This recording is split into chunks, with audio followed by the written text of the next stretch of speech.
Fui acordado no meio da noite pelo som agudo de pneus cantando no asfalto e uma música abafada vinda de longe. Saí da cama, caminhei até a janela e me deparei com uma nevasca intensa e o clarão de faróis de um carro que passava em alta velocidade. No rastro de luz, vi algo no chão. Alguém estava caído na neve. Corri para fora, calçando os sapatos no caminho com o coração acelerado. A figura no chão foi ficando mais nítida até que, ao me aproximar, reconheci o vestido preto com uma lista branca, os longos cabelos castanhos, a pele pálida e familiar. Era minha mãe. Me ajoelhei diante dela em choque. Ela morreu num atropelamento quando eu tinha 5 anos. O motorista nunca foi encontrado. Peguei o celular para ligar para a emergência, mas nada. Nenhum som, nenhuma resposta. Só o velho ruído. Então, o despertador tocou. Eu acordei. Era um pesadelo, o pior da minha vida. Mas o dia seguiu estranho. Meu casaco, que eu jurava ter pendurado na noite anterior, estava no chão, com um monte de neve grudado nele. Liguei para o trabalho e ninguém parecia me conhecer. Até meu chefe disse que eu não trabalhava lá. No Facebook, mais confusão. 165 amigos haviam desaparecido. Minha foto de perfil era outra, e minha experiência profissional havia desaparecido. Comecei a suspeitar. E se o método dos 2 copos tivesse funcionado? Na noite anterior, eu tinha seguido um ritual que vi no Reddit. 2 copos, 2 papéis. Mãe morta no copo cheio, mãe viva no vazio. Passei a água de um lado para o outro, mentalizando a mudança, e fui dormir.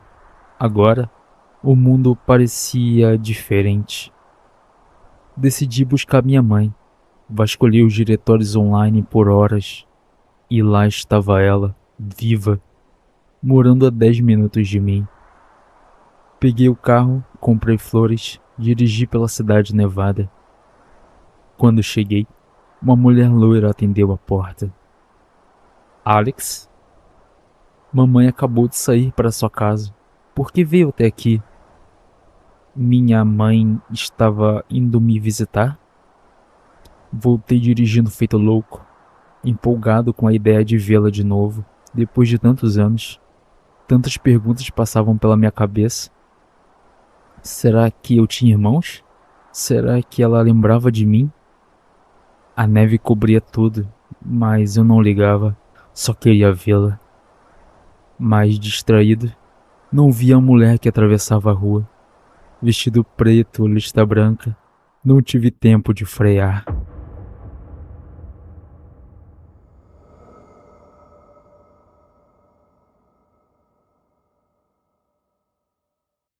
Quando eu era criança, costumava brincar num riacho que passava atrás da minha casa. Era um cantinho secreto. Eu jogava pedrinhas, criava acampamento de soldadinhos de plástico e fazia casas de lama que desmoronavam nas correntezas. Num dia quente de julho, quando eu tinha uns 9 anos, estava sentado na beira da água, com os pés mergulhados tentando me refrescar. O calor era sufocante. Fechei os olhos por um instante e não ouvi quando ela chegou. Oi, disse uma voz feminina, um pouco rouca, meio gasta. Abri os olhos e vi uma mulher magra, de meia idade, usando um vestido branco finíssimo andando descalça, carregando uma caixa de pesca debaixo do braço. Achei estranho, uma caixa de pesca sem vara de pescar. Oi, moça, você vai pescar e não tem uma vara? Perguntei inocentemente. Ela sorriu e fez contato visual comigo. Eu queria não ter olhado, mesmo tão novo. Algo ali me deixou inquieto. Os olhos dela tinham aquele brilho falso, tipo olhos de boneco. Pareciam felizes, mas não eram de verdade. O sorriso era largo, mas tremia levemente, como se fosse forçado, mantido à força. Ah, querido, eu não vou pescar. Essa caixinha aqui é para algo muito especial. A maneira como ela disse isso me deu calafrios. Ela soltou uma risadinha infantil, mecânica, como se tivesse saído de uma gravação antiga.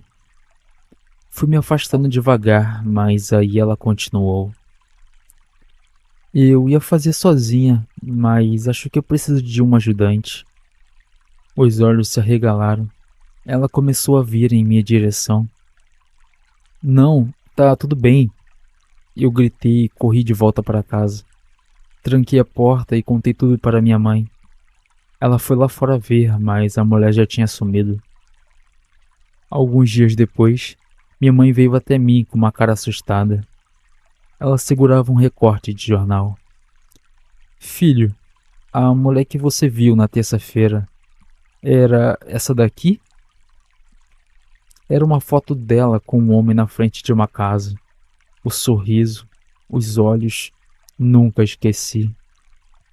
Era ela sim, confirmei com o coração acelerado. Minha mãe largou o papel, me abraçou com força e começou a chorar. Depois de um tempo, a polícia veio falar comigo. O policial sentou no chão comigo, brincando com meus bonecos enquanto conversava. Contei a mesma história. Ele parecia incomodado, mas tentava manter a calma. Ela parece assustadora mesmo, disse, tentando parecer casual. Me mostrou uma fila de fotos de mulheres e pediu para eu apontar. Eu escolhi na hora. Ela era a única que sorria. Aquele sorriso não era certo, ele era errado. O policial ficou pálido. Você foi muito esperto por fugir. Quem era ela? Perguntei, sério. Ela foi machucada e a gente precisava saber quando você a viu, para montar uma linha do tempo. Me dei por satisfeito com a resposta. Semanas depois, recebi um certificado de detetive Mirim pelo correio. Meus pais disseram que estavam orgulhosos, mas toda vez que o assunto vinha à tona, trocavam olhares apreensivos. Me proibiram de voltar ao riacho sozinho. Anos depois, já na faculdade de Direito com foco em Justiça Criminal, comecei a trabalhar como arquivista na delegacia da cidade. Numa festa, reencontrei o policial que falara comigo quando criança. Já estava aposentado, mas me reconheceu. Conversamos até que mencionei o certificado, brincando. Ele ficou sério e pediu para irmos lá fora. Acendeu um cigarro. E eu lembro sim, como se fosse ontem. Então, ele contou a verdade. A mulher era recém-divorciada. O marido a traiu com uma mulher bem mais nova. Ela fingia estar bem, continuava sorrindo. Morava a 1 quilômetro da minha casa, perto do mesmo riacho. O marido adorava pescar.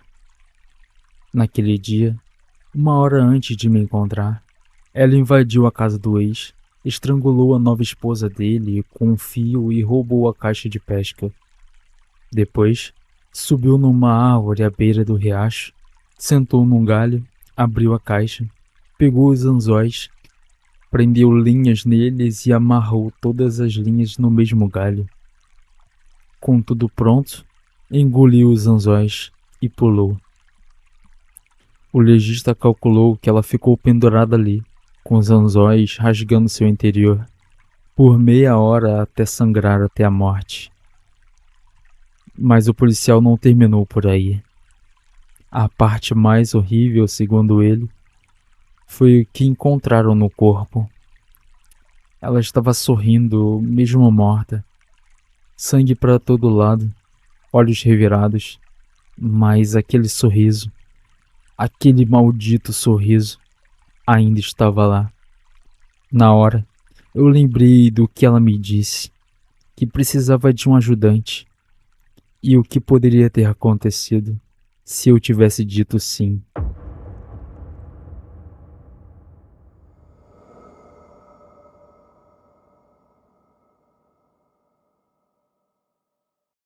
No dia 7 de setembro, estava dirigindo em direção ao casamento de uma amiga que iria acontecer numa área florestal aos arredores da cidade em que morávamos.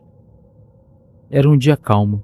Havia céu claro, com milhares de estrelas e um luar minguante. O clima estava agradável. A única coisa desconfortável era aquele vestido longo, cheio de pedrarias, que eu fui obrigado a usar, já que seria a madrinha no casamento. Enquanto dirigia, notei que o sinal do GPS do meu celular começou a dar problemas. Mas como no dia anterior, eu mesmo havia feito o percurso com Cecília para colocar plaquinhas indicativas que auxiliavam as pessoas a encontrar o local da celebração. Não tive medo.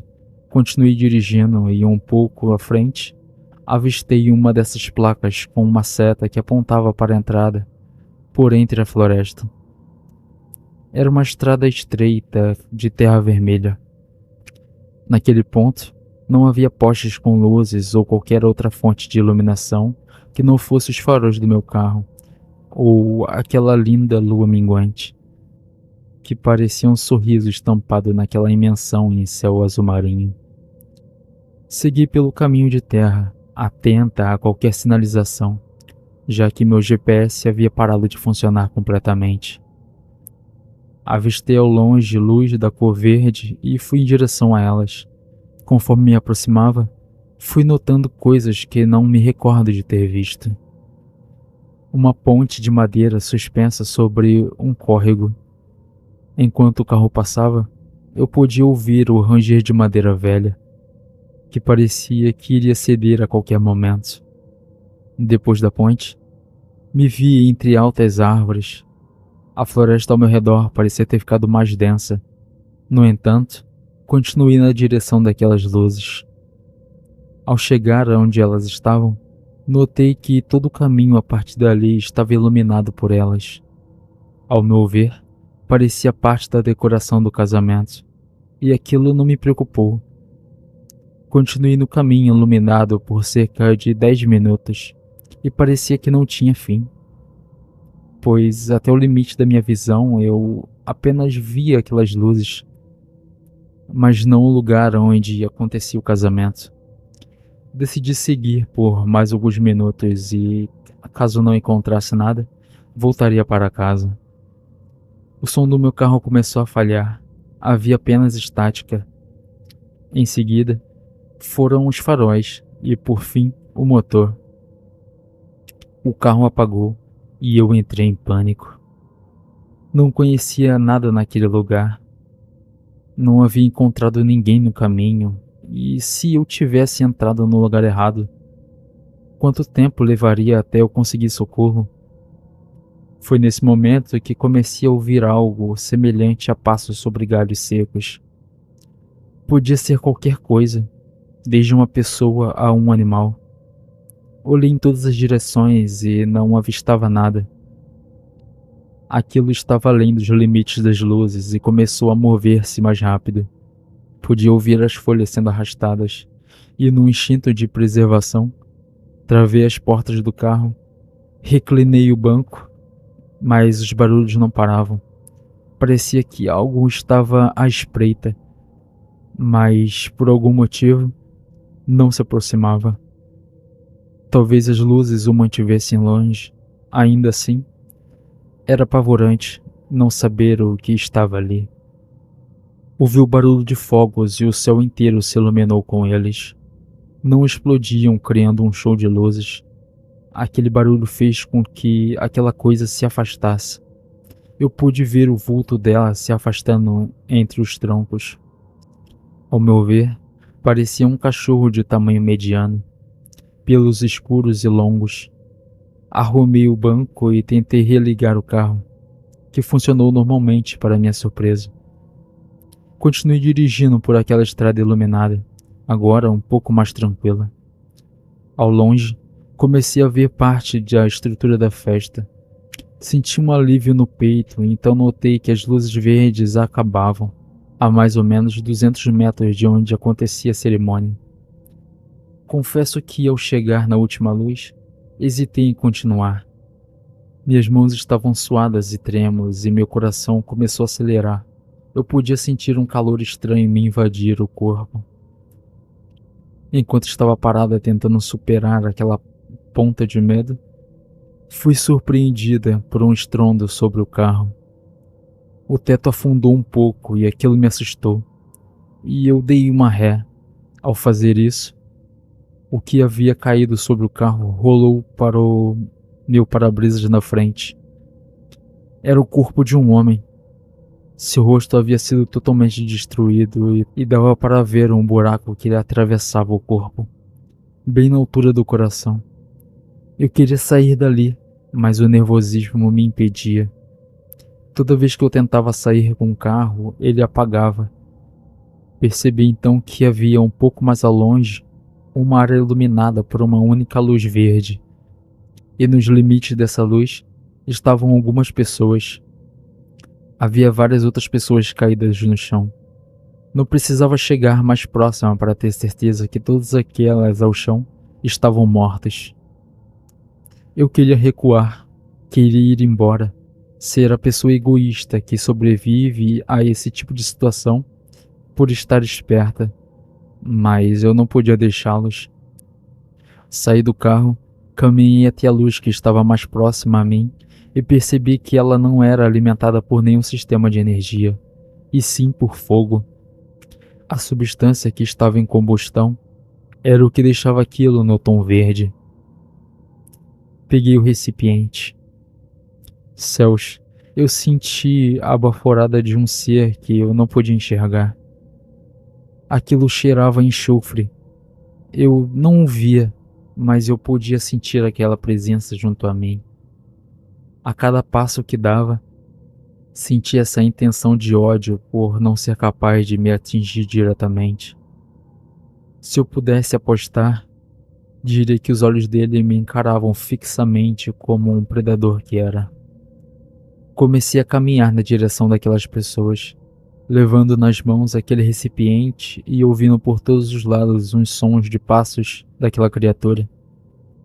As pessoas sob aquela luz eram minhas pessoas, meus amigos queridos.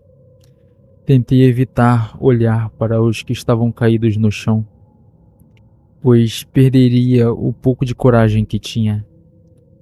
Eles pegaram a outra fonte que os mantinha em segurança e nós fizemos uma espécie de barreira. Eu ia iluminando a frente e atrás, o noivo de Cecília segurava outra luz. Ouvíamos o rosnar, sentíamos medo, mas parecia estar dando certo. Até que ao chegar à metade do caminho, uma das pessoas foi puxada para longe. Sim, ela saiu da área iluminada por um instante. Apenas isso foi suficiente para eles atacarem. Éramos muitos, cerca de 12 pessoas, e os passos deveriam ser lentos e coordenados. Uma eternidade até chegarmos ao caminho das luzes. Ali, por um pequeno momento, pude pensar que estávamos em segurança. Mas a luz na minha mão apagou e eu notei que todas as luzes próximas já começaram a se extinguir-se. A cada luz que se apagava, eles avançavam sobre nós. As pessoas junto a mim, desesperadas, começaram a correr entre o caminho iluminado, buscando luzes que estivessem mais vivas, mas pareciam que todas estavam fadadas a se apagarem a qualquer momento. Foi então que pensei e peguei alguns galhos secos, rasguei pedaços do meu vestido, abri um tanque de gasolina, enfiei lá, esperando que o tecido embanhado de gasolina pudesse nos dar algum tempo. Depois, peguei um dos recipientes que ainda queimava e joguei o conteúdo dele naquela tocha improvisada. E, para minha surpresa, mesmo ao ser alimentado com gasolina, o fogo permanecia verde. Nesse momento, Ouvimos aqueles que haviam se antecipado gritarem tão alto e depois um silêncio tenebroso se aplacou sobre o local. As luzes, às vezes, haviam se apagado, todas ao mesmo tempo. Havia apenas aquela tocha em minha mão. Nós quatro ficamos de costas um para os outros, nos mantendo sob a luz. Tudo o que fazíamos era coordenado, mas não tinha muito tempo, pois a chama já começava a diminuir. Tudo além daquele ponto estava escuro e além do que podíamos ver. Tinham predadores ávidos, prontos para extinguir nossas vidas. Precisava de mais daquele líquido das lanternas apagadas, ainda que algumas gotas. Por isso, Carlos segurou a tocha bem alta sobre nós, enquanto eu pegava cada recipiente. Conseguimos pegar apenas 2, pois se fôssemos além, estaríamos longe do carro, e isso não fazia parte dos meus planos. Voltamos para perto do carro. Ao analisar os recipientes, notei que havia fluido, o que era estranho, pois não explicava o motivo de todos terem se apagado praticamente ao mesmo tempo. Acendi as 3 usando o fogo da chama. Em seguida, peguei uma tira do vestido de Cecília e percebemos que o fogo verde, desde que alimentado por qualquer fonte, permanecia verde. Então, tive a ideia mais louca da minha vida. Usando um pedaço de galho e tecido, embebi o carro ao lado externo com gasolina e, em seguida, Carlos ateou o fogo no carro. Sim, o carro inteiro virou uma fonte daquele fogo verde, e tínhamos um pouco de tempo até que ele se extinguisse e devorasse todo o veículo.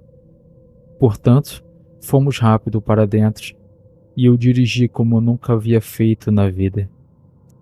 Senti o solavanco quando os pneus passaram por cima de corpos no meio do caminho. Ainda assim, podia ouvir o som das criaturas correndo pela escuridão. Dentro do carro estava um forno. Havia muita fumaça, mas ao cruzar a ponte, aquela estranha ponte de madeira da qual eu não recordava, os sons das criaturas desapareceram completamente. Acelerei ainda mais, a ponto de quase perder o controle. Mal conseguia deixar os olhos abertos devido ao calor e à fumaça. E o trajeto que antes havia feito em 20 a 30 minutos, devo ter levado uns 10. Ao chegar na pista, o fogo já havia passado para o lado interno do carro, nos obrigando a abandonar o veículo. Apavorados, ficamos sem saber se era seguro permanecer próximo ao carro, que poderia explodir a qualquer momento, ou se deveríamos nos aventurar na escuridão. Senti que era seguro, então fui a primeira a deixar a área iluminada. Os outros vieram em seguida e assistimos o carro ser consumido pelo fogo e explodir não muito tempo depois.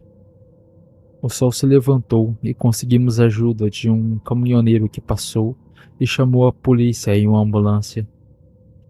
Contamos tudo o que aconteceu, mas acabamos ficando como mentiroso, pois nem mesmo um corpo foi encontrado no caminho que descrevemos.